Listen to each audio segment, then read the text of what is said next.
চায়নাতে কিন্তু প্রতিনিয়ত কিন্তু অ্যাডমিশন নিয়ম চেঞ্জ হয়, প্রতিনিয়ত প্রতিদিন। আমাদেরকে অনেক শিক্ষার্থী বলে যে ডেডলাইন কবে। আমি সবসময় বলি ডেডলাইন বলে কোনো শব্দ চায়নাতে নাই। First come first service. আপনি যত আর্লি আসবেন তত আর্লি আপনি আপডেট পাবেন। আর চাইনিজ ভার্সিটিগুলো ওয়েবসাইট ওইভাবে রেগুলার আপডেট করে না যে আপনি টপ নচ আপনি সেবা পাবেন বা আপনি ইমেল করলে যে রিপ্লাই পাবেন, এটারও কিন্তু গ্যারান্টি নাই। তো অবশ্যই বলবো লাস্ট মোমেন্টে আপনার সবচেয়ে বেটার হবে কোনো ট্রাস্টেড কোনো ব্যক্তি বা প্রতিষ্ঠানের সাথে কাজ করা। যদি ট্রাস্টেড কোনো ব্যক্তির সাথে কাজ করতে পারেন তাহলে এই লাস্ট মোমেন্ট যেহেতু অল্প সময়, এই জার্নিতে আপনি কিন্তু একটা ভালো কিন্তু একটা সলিউশন পাবেন। সেপ্টেম্বর 2026 ইনটেকের চায়নাতে উচ্চশিক্ষার শেষ সময়ে আপনি কিভাবে আগাবেন? আপনি কোনো ব্যক্তি প্রতিষ্ঠানের সাথে আগাবেন, লাইক এজেন্সির সাথে আগাবেন, নাকি নিজে নিজে অ্যাপ্লিকেশন করবেন? সো এই ভিডিও নিয়ে একটু বর্তমানে আলোচনা করব, বা এই ভিডিও নিয়ে আলোচনা করতে চাচ্ছি যে এজেন্সি ভালো হবে নাকি নিজে নিজে অ্যাপ্লিকেশন করলে ভালো হবে। আমি সবসময় শিক্ষার্থীকে উদ্বুদ্ধ করি নিজে নিজে অ্যাপ্লিকেশন করার জন্য। কারণ কি? কারণ নিজে নিজে অ্যাপ্লিকেশন করলে সেলফ স্যাটিসফ্যাকশনটা পাওয়া যায়। আপনার কাজ কি হচ্ছে, কিভাবে হচ্ছে, আপডেটগুলো কিভাবে আসতেছে, সব কিছু কিন্তু আপনার নখদর্পণে থাকে। এজেন্সির সাথে কাজ করে যে প্রবলেমটা সবসময় থাকে, একটা ভয় কাজ করে যে আপনি কোথায় অ্যাপ্লিকেশন করছেন, কিভাবে কি, বা টোটাল যে জার্নিটা, এটা হয়তোবা আপনার স্যাটিসফ্যাকশন নাও থাকতে পারে। কেন? একটা প্রতিষ্ঠান যখন কাজ করবে তখন সে কিন্তু শুধু আপনার প্রোফাইল নিয়ে কাজ করে না, আরও তার একাধিক ফাইল থাকে, একাধিক স্টুডেন্ট থাকে। তো তাকে কিন্তু সকলের কথা চিন্তা করে হয়তোবা আপনার ফোনটা টাইম রেসপন্স করতে পারে না, আপনাকে আপডেট দিতে পারে না। তবে এই লাস্ট মোমেন্টে কোনটা করলে ভালো হয়? আমি লাস্ট মোমেন্টের আগে একটু বলবো যে আপডেটগুলো বা নিয়মগুলো, চায়নাতে কিন্তু প্রতিনিয়ত কিন্তু অ্যাডমিশন নিয়ম চেঞ্জ হয়, প্রতিনিয়ত প্রতিদিন। আমাদেরকে অনেক শিক্ষার্থী বলে যে ডেডলাইন কবে। আমি সবসময় বলি ডেডলাইন বলে কোনো শব্দ চায়নাতে নাই। চায়নাতে অলওয়েজ মাথায় রাখবেন ফার্স্ট কাম ফার্স্ট সার্ভিস। আপনি যত আর্লি আসবেন তত আর্লি আপনি আপডেট পাবেন, যত লেট করবেন তত কিন্তু লেট আপডেট পাবেন। ইভেন এমনও হতে পারে বা এমনও আমাদের সাথে হয়, খুব ভালো প্রোফাইল, GPA 5, IELTS 7, 7.5 বা 8 আমি পেয়েছি, তারা কিন্তু লাস্ট মোমেন্টে অ্যাপ্লিকেশন করার কারণে একটা ভালো ইউনিভার্সিটি পাইনি, সাবজেক্ট খুব একটা ঝামেলা বা পছন্দ হয়নি, সাথে কি হয়েছে যে স্কলারশিপটা কিন্তু এভাবে পাইনি। সো এই প্রবলেমগুলো ফেস করতে হয়। এখন হলো লাস্ট মোমেন্ট। এই মোমেন্টে আপনাকে বুঝতে হবে ভার্সিটি কিন্তু মোটামুটি সিদ্ধান্ত শেষ পর্যায়ে চলে গিয়েছে যে তারা কেমন ফাইল অ্যাকসেপ্ট করবে, তারা কতজন বাংলাদেশ অ্যাকসেপ্ট করবে এবং কোন ডিপার্টমেন্টে কয়টা কান্ট্রি স্টুডেন্ট অ্যাকসেপ্ট করবে। এইটা কিন্তু কখনো কোনোদিন কিন্তু ওয়েবসাইটে থাকবে না, এটা কখনোই কিন্তু পাবলিকলি কিন্তু কোনো অ্যানাউন্সমেন্ট আসবে না। সবসময় মাথায় রাখবেন আমরা কিভাবে কাজ করি বা একটা প্রতিষ্ঠান কিভাবে কাজ করে। আমরা কিন্তু অ্যাপ্লিকেশন করার আগে একটা প্ল্যানিং করি যে আপনার প্রোফাইলে আপনার যে ডিমান্ড, আপনার যে চয়েস, সেটার মধ্যে আমি 7 থেকে 8টা অ্যাপ্লিকেশন করব এবং সেখানে আমি প্ল্যানিং করব কোন কোন ইউনিভার্সিটি অ্যাপ্লিকেশন করা যায়। কেন?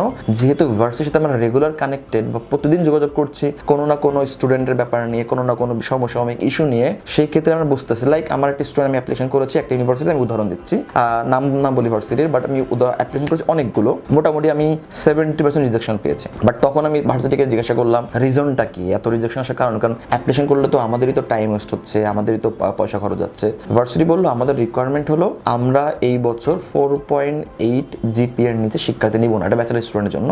সেকেন্ডলি আমাদের রিকোয়ারমেন্ট হলো আমরা পাবলিক কলেজের শিক্ষার্থী ছাড়া আমরা অ্যাডমিশন করাবো না। সো দুইটা রিকোয়ারমেন্ট দিয়ে দিয়েছে। ভার্সিটি কিন্তু ছিল নন CSCA, মানে এখন CSCA এক্সাম লাগে না। দ্যাট মিনস এরপরে যে অ্যাপ্লিকেশনগুলো আমি করেছি সবগুলো আমি অ্যাডমিশন পেয়েছি, কারণ আমি ওইভাবে বা আমরা ওইভাবে দেখে দেখে সাবমিটগুলো করেছি। সো এইটা কিন্তু কখনোই কোনো ওয়েবসাইটে লেখা থাকে না। আপনি অ্যাপ্লিকেশন করে হয়তো বা ওয়েট করবেন, ভাববেন আপনার হয়ে যাবে, কিন্তু আলটিমেটলি কিন্তু হবে না। আপনার প্রোফাইল যত ভালোই হোক না কেন, আপনার প্রোফাইল আমি ধরলাম GPA 5, IELTS 7.5 বা 8, কিন্তু আপনার ওই সেকেন্ড রিকোয়ারমেন্ট কি ছিল পাবলিক কলেজ, আপনারা কিন্তু অ্যাডমিশন দিবে না। সো এটা কিন্তু একটা ব্যাপার। তো লাস্ট মোমেন্টে কি হয়, শিক্ষার্থী যদি আপনি নতুন, আপনি কিন্তু এটা আপনার কাছে নিউ একটা টার্মস, আপনি জানেন না কিভাবে আগাতে হয়, ভার্সিটিগুলো কোনটা কোনটা আছে। এবং চায়নাতে এর বাইরে হলো স্কলারশিপের কন্ডিশন, ভার্সিটিগুলো কিন্তু ওইভাবে কন্ডিশন কিন্তু কোথাও লেখে না। আমরা কি একটু জানি কেন? কারণ আমাদের শিক্ষার্থী প্রিভিয়াস টাইমে চায়নাতে গিয়েছে, ওরা ফেস করে আমাদেরকে বলে, এই নেক্সট ব্যাচ যাবে তারা যেটা ফেস করবে সেটা আমাদেরকে বলবে। সেই ক্ষেত্রে অনেক ভার্সিটি আছে যে আমরা টোটালি কাজ করা বন্ধ করে দিয়েছি। কেন? ওই ভার্সিটিগুলোর স্কলারশিপ কন্ডিশন অনেক খারাপ। আমরা এটাও জানি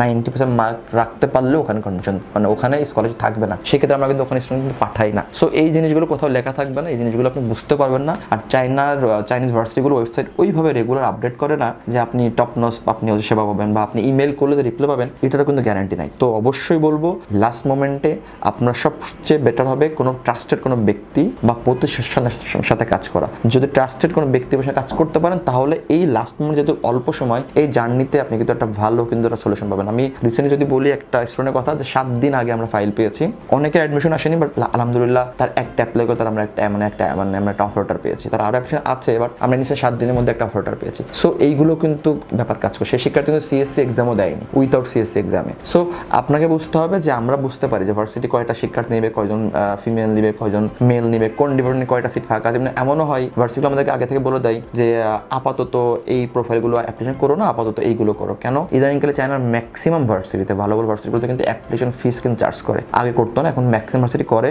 সেই ক্ষেত্রে আমরা কিন্তু পয়সা খরচ করার আগে কিন্তু একটা অ্যাসিউরিটি লাগে আমাদের, যে আমাদের শিক্ষার্থী অ্যাডমিশন দিবে। কেন? যদি মনে হয় পয়সা খরচ করলাম পরে রিজেক্টই করবে, তাহলে কখন অ্যাপ্লাই করবো না। কারণ আমরা পরে ভার্সিটিকে জিজ্ঞাসা করি তাহলে তুমি কেন অ্যাপ্লাই করতে বললা। সো ভার্সিটিও কিন্তু এই জায়গাটা কিন্তু দূরে থাকার জন্য তারাও কিন্তু আগে থেকে আমাদেরকে বলে দেয় যে এই রিকোয়ারমেন্ট হলে অ্যাপ্লিকেশন করো, এই ডিপার্টমেন্টে সিট ফাঁকা আছে, আমি 3টা নিতে পারবো, 4টা নিতে পারবো, তাহলে করো, নাহলে করার দরকার নাই। সো এই মোমেন্টে যদি চান ভালো একটা ইউনিভার্সিটি, ভালো একটা স্কলারশিপ, সাথে একটা কন্ডিশন, ভালো কন্ডিশন যদি রাখতে পারেন, আপনার পছন্দের সাবজেক্ট এবং সব মিলে আপনার ডিজায়ার যদি আপনি ফিল আপ করছেন, অবশ্যই উচিত হবে, আমি এনকারেজ করবো এবার, যে আপনি কোনো ব্যক্তি বা প্রতিষ্ঠানের সাথে কাজ করেন যারা আপনার ট্রাস্টেড বা আপনার কাছে যার ট্রাস্টেড মনে হয়েছে। খরচ তো ভাই যাবেই, একটা প্রতিষ্ঠান ব্যক্তিকে কাজ করলে আপনার ভাই খরচ একটু যাবেই, 1 লাখ 1.5 লাখ টাকা যাবে, এটা স্বাভাবিক। সো যাওয়ার পরে বিপদে পড়ার থেকে আমার মনে হয় যাওয়ার আগে একটু খরচ করে যাওয়াটা ভালো। কারণ আপনার 4 বছর ওখানে থাকতে হবে, এমন না আপনি গেলেন যে 6 মাস পর চেঞ্জ করেন, সেটা সম্ভব না। চেঞ্জ করতে আবার 1 বছর, ওই 1 বছর পর আপনি যদি আবার খারাপ জায়গায় যান, কতবার চেঞ্জ করবেন? সো একটু চিন্তা ভাবনা করে পয়সা হাতে নিয়ে আপনি আগাচ্ছেন, পয়সা খরচ করে যেভাবে ভালো হয় সেভাবে আগান, তাহলে দেখা গেছে কি চায়নাতে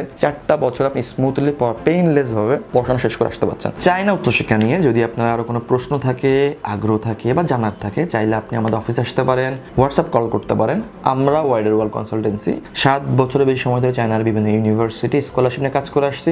আশা করি আপনার উচ্চশিক্ষার জার্নি WWC সাথে শুভ হবে। ভালো থাকবেন, আসসালামু আলাইকুম।